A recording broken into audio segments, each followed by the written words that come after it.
মাননীয় উপদেষ্টা আসিফ মাহমুদ সজীব ভুঁইয়া উপদেষ্টা মহোদয় নিজেই পরামর্শ দিচ্ছিলেন। তিনি নিজেও একসময় বিভিন্ন গেম খেলতেন। ই স্পোর্টসকে ক্রীড়া হিসেবে স্বীকৃতি দেওয়ার আইডিয়াটা তার মুখ থেকে প্রথম এসেছে। ই স্পোর্টস স্বীকৃতির যে পথ চলাটা, এটা শুরু হয়েছে পাবজি মোবাইল এবং ফ্রি ফায়ার আনব্যান থেকেই। মন্ত্রণালয় ছোটা শুরু করেছি। শুধু যে ই স্পোর্টস নিয়ে আমি কাজ করেছি এরকম না। কেন বাংলাদেশে ই স্পোর্টস এত নেগলেক্টেড? ই স্পোর্টসের কোনো ভ্যালিউ নেই, বাংলাদেশে কোনো স্বীকৃতি নেই, কিন্তু অনেক প্লেয়ার আছে, অনেক মানুষ আছে।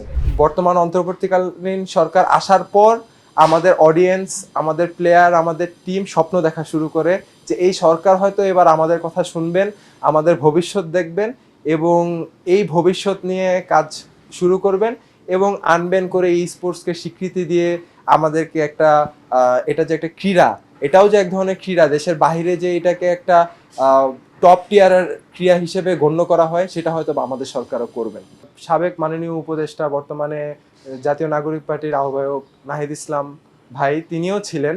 তো আমি তাদের দুইজনের সামনেই আসলে এই প্রস্তাবটা উত্থাপন করি। তারা আমাকে কিছু প্রশ্ন করলেন যে আমরা যদি আজকে ই স্পোর্টসকে স্বীকৃতি দেই বা আমরা যদি পাবজি মোবাইলকে আনব্যান করি, তাহলে এটা যে আসক্তি, এই আসক্তি কিভাবে নিয়ন্ত্রণ করবা, এটা নিয়ে কাজ করতে হবে আমাদের।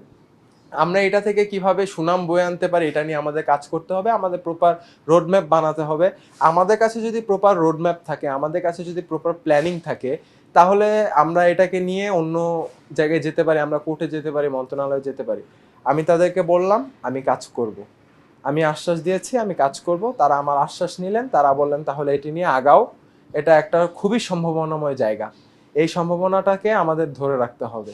আমি কাজ করা শুরু করলাম। আমার সাথে পাবজি মোবাইল কমিউনিটির, ই স্পোর্টস কমিউনিটির কিছু বড় ভাই, আমি তাদের সাথে যোগাযোগ করার চেষ্টা করলাম। আমি যাদেরকে চিনতাম, আমি বললাম ভাই হয়তোবা কাজ করার সময় এসেছে।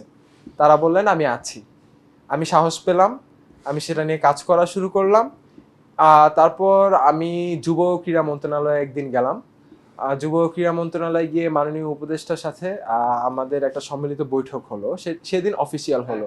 আমাদের বৈঠকটা এরকম ছিল যে আমরা প্রথমে পাবজি মোবাইল আনব্যানের প্রস্তাবটা দিই, পাবজি মোবাইল এবং ফ্রি ফায়ার আনব্যানের প্রস্তাব উত্থাপন করি। আমাদের এই বৈঠকটা প্রায় 1 ঘন্টা ছিল। জি, মাননীয় উপদেষ্টা আসিফ মাহমুদ সজীব ভুঁইয়া উপদেষ্টা মহোদয় নিজেই পরামর্শ দিচ্ছিলেন। তিনি খুবই আগ্রহী ছিলেন, কারণ তিনি নিজেও একসময় বিভিন্ন গেম খেলতেন। তার ই স্পোর্টস নিয়ে, গেম নিয়ে তার খুবই আগ্রহ। সে চায় যে বাংলাদেশের তরুণরা যেভাবে বাংলাদেশে এই সুনাম বয়ে আনছেন, সেই সুনামটা থাকুক, সেই সুনামটা আসুক।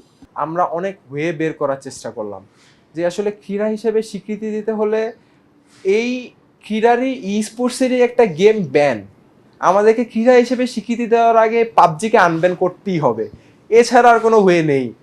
তিনি তৎক্ষণাৎ বসলেন। তিনি তার অনেক তার জাতীয় ক্রীড়া পরিষদের যে কর্মকর্তা আছে তাদেরকে রুমে ডাকালেন। তাদেরকে বললেন পাবজি নিয়ে কী কী আছে সব বের করুন। তারা বের করে নিয়ে আসলেন।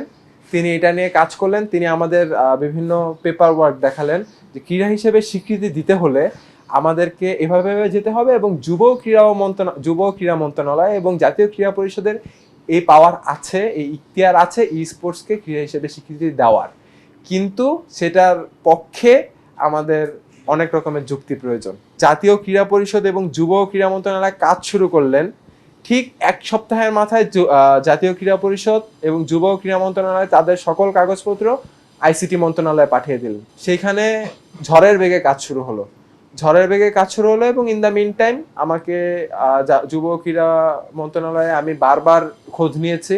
আমাকে জানিয়েছেন যে এখন আমাদের এই জাতীয় ক্রীড়া হিসেবে স্বীকৃতি পাওয়ার অবস্থানটা কোথায় আছে, পাবজি আনব্যান হওয়ার অবস্থানটা কোথায় আছে।